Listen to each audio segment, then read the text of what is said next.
Hello and welcome to FS Mania. Most people have heard of Aspen, Colorado, but who's ever heard of Telluride, Colorado, right? In the 1980s, Telluride developed a reputation for being Colorado's best kept secret, which paradoxically made it one of the more well-known resort communities. The remote and isolated town of Telluride sits in a boxed canyon surrounded by steep forested mountains and cliffs with a population of around 2,000 residents. The town was named for the gold telluride minerals found in other parts of Colorado. However, telluride minerals were never actually found near Telluride. Located at an elevation of 8,750 feet, it is especially known for its ski resort and slopes during the winter, as well as an extensive festival schedule during the summer. Most ski lifts in the area are high-speed quad chairs capable of holding 4 passengers, with the highest lift reaching an altitude of 12,570 feet. Telluride is served by Telluride Regional Airport. However, scheduled flight options are now non-existent due to the airport's short runway and frequent closures under bad weather. At an elevation of 9,078 feet above sea level, it was the highest commercial airport in North America with scheduled passenger flights until just recently when Great Lakes Airlines ended its service.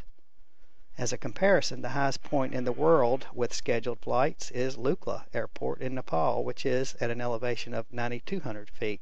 So Telluride ranks right on up there, making it the perfect destination for an FS Mania flight. So join us as we fly from Aspen, Colorado to Telluride, Colorado in the Carenado Pilatus PC-12. Hello everyone and welcome on board FS Mania's flight from Aspen, Colorado to Telluride, Colorado. One thing I'd like to say before we get started with our cockpit pre-flight is that I have a subscriber who's a gentleman named Paul who has asked me if I would mind doing all the radio calls, and although I'm a bit reluctant to take on that extra workload when I'm trying to fly, because I need to be it's not that handling the radios is a problem, it's not that, it's just that I have to be the air traffic controller as well as the pilot, because the air traffic control on FSX leaves a lot to be desired. And so I'm going to make an attempt. I'll do my level best to be the controller and the pilot on this airplane. So if you hear me talking to myself, you'll know that's what it's about, and we're going to try to make all the appropriate calls at the appropriate times. So we have checked our weather for the flight, and basically winds are out of the south, light winds. There's about 10 miles visibility. Skies are generally clear en route, which is good. On the arrival, let me look over here. It's basically pretty much the same, clear skies, light winds. So looks like it's perfect conditions for a flight over to Telluride today. We do need some good weather for that. And our fuel's loaded and flight plan has been filed. We're filed for IFR, and the cabin doors are closed, seat belts and shoulder harnesses are fastened and adjusted, control lock's been removed, and parking brake is set. So we're going to go through our pre-flight cockpit flows here. We'll start over here on this side as always and check out our circuit breakers. Kind of get over here, lean over, and make sure they're all in. There's a EFIS composite switch over here that should be in the normal position, and it is. And then we want to come down here to our cabin pressure control. Now normally we would set this at cruise altitude plus 500. We're up at 7,800 here in Aspen, and just taking a quick look at the chart to verify that. Aspen is field elevation 7,820. So if I set it at cruise altitude, which today is, we filed for 16,000, then the cabin altitude is here at 3,500 feet, which means that the cabin's going to descend when we take off. We don't want that. We're going to go ahead and come up 7,800 feet plus 500, which would be 8,300 feet. High altitude airport, this I think would be a better procedure. So about 8,300 in there, which will keep the system will maintain that all the way up through flight level 240. We're not going that high, so we should be good there. And then before we land at 9,000 feet, we're going to go ahead and raise the cabin altitude up to 9,500, so it'll be about right when we descend there. So the environmental control system's all for start. Temperature set cold. Passenger, or the oxygen system, not just passengers, but oxygen system is on. The gear handle is down. AHRS 1 and 2 are slave. The EPIS composite switch is normal. The emergency power switch is off. And ELT switch is armed. And these circuit breakers over here look to be all in. And the passenger, or the oxygen pressure gauge, is reading properly, and we'll set that to auto. Notice we do not have our mask plugged in. Not sure why. Seems like we should. It should be plugged in right there. A couple other switches back here. They aren't modeled, and we'll worry about those later. I don't really want to spend too much time. Let's go ahead and cut on our standby bus, which doesn't give us any power. That would light up blue if it did. Therefore, battery number 1 will give us some power. And I'm going to cut on the avionics number 1. Let's cut on the nav lights to show we're powered. And we want to get our ATIS, but before we do, we'll do a quick test down here. Tapes and 8s, no tapes, no 8s, but that did light up, so that's something. Fuel totalizer is reset. And let's get this armrest out of the way. And the flap interrupt and trim interrupt switches are normal and guarded. Flap set 0, manual override is off, and I want to be sure we're setting the idle D10 on the power lever, power control lever, and cut off the condition lever is in cutoff. All the lights are off, and the fuel emergency firewall shutoff handle and the environmental control system firewall shutoff handle lever, they're both closed. Hydraulic, lean on back here, hydraulic hand pump handle is stowed. So back to the overhead.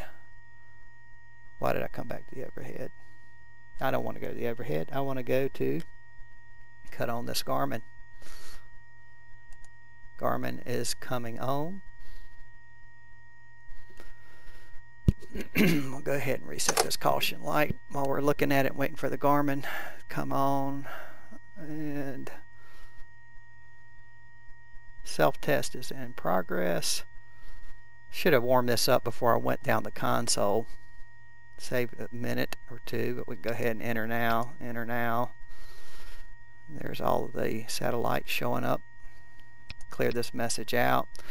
And we want to get over to our nav page, which we can do by pressing and holding the clear. We're on our nav page, and then we're going to use the small knob to go over to our frequency page. And we'll get a cursor, scroll down, let's get our ATIS in there. That puts it over here. We can flip it up, listen to ATIS. Aspen, airport information, Lima, 2300 Zulu, wind 180 at 7, visibility 17, sky condition 1900, scattered, temperature 3, dew point -9er, altimeter 3036, visual, runway 33 in use. Landing and departing runway 33. VFR aircraft say direction of flight. All aircraft read back hold short instructions. Advise controller on initial contact. You have Lima. Aspen, airport information. We have Lima. 2300 Zulu. Wind 180 at 7. Visibility 17. Okay. Sky condition 1. We've got Lima. Now we've gone over to the clearance, and let's give them a call. Aspen clearance, Pilatus 3486. We're at the terminal. We'd like to pick up our IFR clearance to Telluride. Good afternoon. Pilatus 3486, Aspen clearance. You are cleared to the Kilo Tango Echo X-Ray Airport via the Lindsay 4 departure to Gleno, then as filed. Climb and maintain 14,000. Expect 16,000 10 minutes after departure. Departure frequency 123.8, squawk 0316. Okay, Pilatus 3486 is cleared to the Telluride Airport via the Lindsay forward departure to Gleno, then is filed. Climb and maintain 14,000, expect 16,000 10 minutes after departure. Departure frequency 123.8 and will squawk 0316. Pilatus 3486, read back correct. Contact ground on 121.9 when ready to taxi. Okay, ground on 121.9 when ready to go. Pilatus 3486. Okay, so we got that out of the way. Now let's get back up here, and we want to cut off those avionics for start. So is it that bus? No, it's this one. Now they're off, and we can come on with this battery now, and let's check both the voltmeters are indicating more than 24 volts, which is what we want. Let's cut on our beacon now, indicating that we are getting ready to start the engine. While we're up here, we'll go ahead and do the fire test. Fire, fire, fire, fire.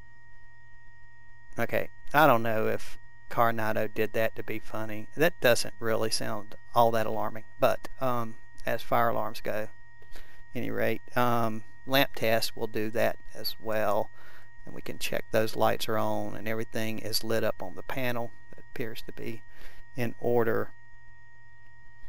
And let's just take a quick look. We've got landing gear down 3 green. Our engine instrument system EIS panel has been checked. Propeller area is clear. Clear right, clear left, and let's come on with our starter.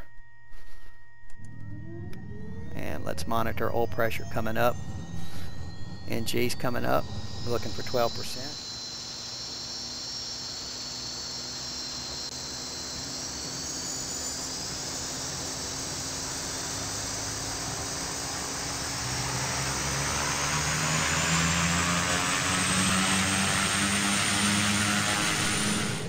ITT is normal. NGG is above 60%. Come on with our generators. Generator 1 on. Generator 2 on. Let's bring our avionics buses online. And let's bring the inverter up to generator 1. Standby bus goes off. I think we're done up here. Starter sequence is complete. Let's get these radios fired up. We're okay there. And the Avionics fired up. We're okay there. Let's move back here. Let's get these panel lights on. ECA switch will come into auto, give the passengers a little bit of relief. And temperature setting as required, cooling heating system as required. Autopilot test, we can do a quick test on that. Not 100% accurate, nevertheless tested. And let's go ahead and get our ground control tuned in and our tower frequencies tuned in. We'll get rid of the message, and let's see, I want to get back to the nav. It defaults to the map page. You come to the nav page, cursor over to frequencies, get the cursor going, and let's go ahead and get our ground control. Enter that and flip it up, and then we'll go ahead and put our tower in there in standby. And we're going to need the localizer frequency 108.5, I believe it is. Let me double check the SID. Lindsay 4 108.5 it is. So we'll go ahead and enter that. That goes in standby. I'll bring it up to the #1 nav position. There's the identifier. So let's clear that out of here. And we want the OBS. Let's see what the message is. Not available. Let's go over here. Now let's try it. Still not available. Okay. Well, we don't like that. I think I know what the problem is, but let's just continue on right here. Let's get an active flight plan in here. How about we do that first? So I'm going to come over to the flight plan catalog. let's bring in the cursor and come down to Aspen to Telluride, Kilo Tango Echo X-ray, and we're going to enter that. That's what we want. To Lens, and then Pittman, ICs, Montrose, Combs, and Telluride. So that's all good. Actually, I think I'll go ahead and select the approach, since I know I want to shoot the VOR approach, localizer approach actually. So let's select localizer 09. We'll take that and we'll fly it from Combs. So we'll put that in there, and we'll just go ahead and load it for right now. I know it's only for guidance. Lawyers are happy. So that will bring us up to, let's activate the flight plan. Now, menu.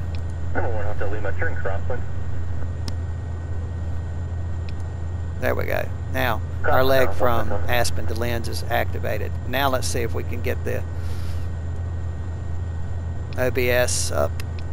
Yes, it will come up now. Okay, just got to do everything in the right order.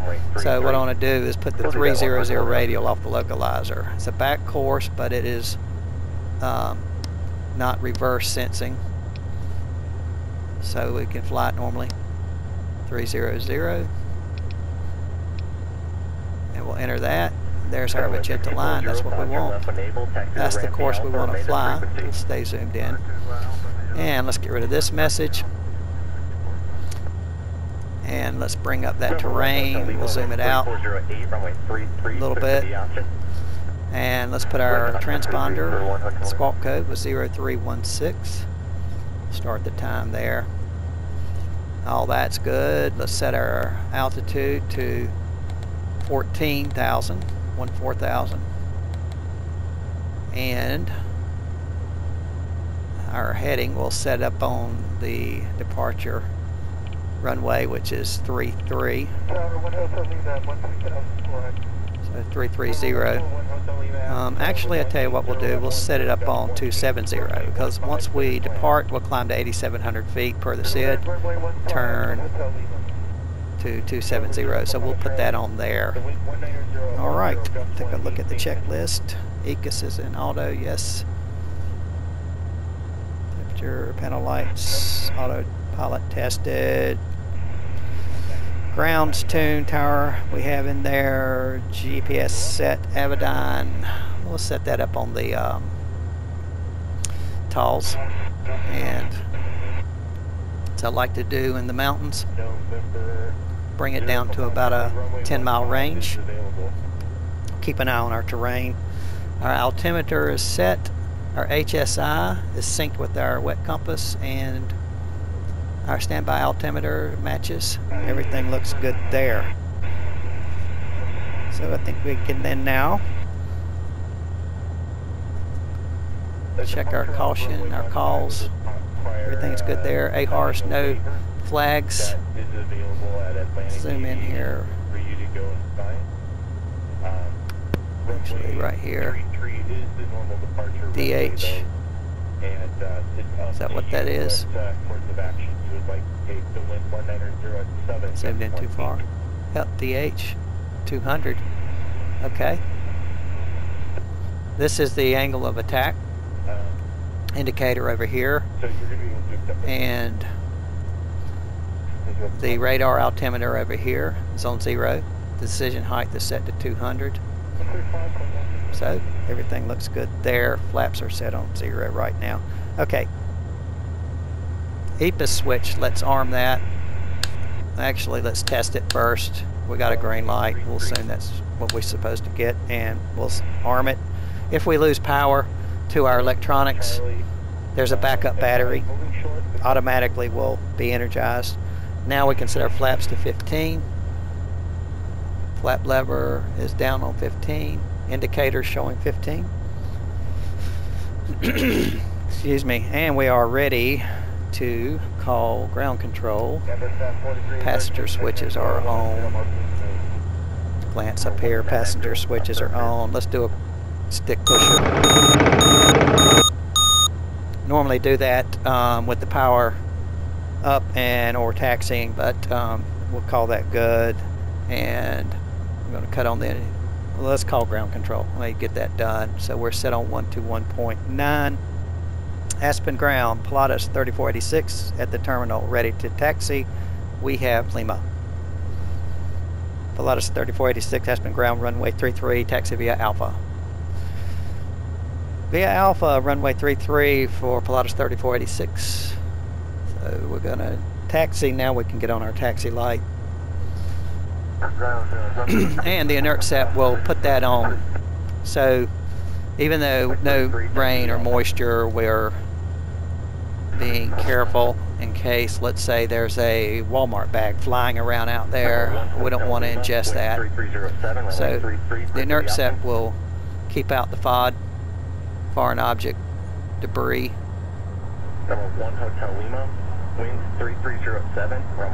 And we're going to taxi via Alpha. Pretty much come out here. And the yellow line up here. Here's the taxiway. Taxiway, beach 955. Number 26 Alpha, Aspen Tower, hold short, runway 33, landing traffic. Short, 23 Alpha.